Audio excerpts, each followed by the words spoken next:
Assalamualaikum warahmatullahi wabarakatuh. InsyaAllah saya akan share cara pengisian data Jacob melalui sistem IDMe. Seperti biasa, kita login sistem IDMe. Kemudian klik aplikasi. Paparan ini akan muncul. Klik pengurusan pentaksiran. Kemudian pergi di bahagian menu sebelah tepi kiri, kita ada keputusan, klik keputusan dan semestinya kita perlu klik perkataan Jacob. Sebelum tu juga, pastikan kita di-tagging dengan betul sebagai guru pendidikan Islam. Kemudian klik perkataan Jacob. Kemudian pilih data yang ingin diisi. Contohnya di sini saya pilih Al-Quran. Kita boleh buat carian untuk kelas yang sudah di-tagging bagi pengisian data.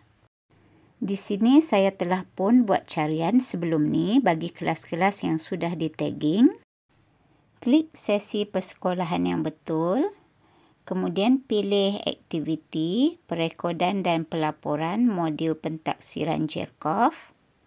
Kemudian tahun, contohnya di sini tahun 1, saya pilih. Kemudian kelas.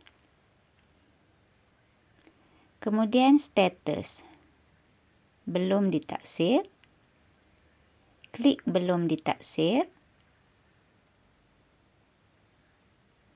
Okey, kemudian boleh buat carian.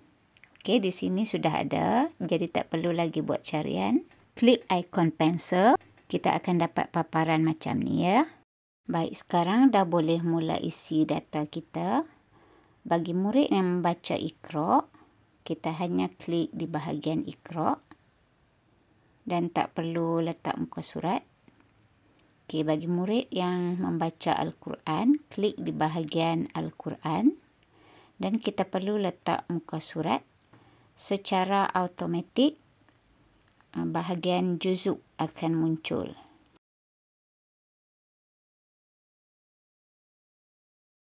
Jika dah selesai buat pengisian, klik simpan. Kemudian OK, dah berjaya. Seterusnya, klik hantar. Untuk pengisian data seterusnya, boleh ulangi langkah yang sama. Selamat mencuba.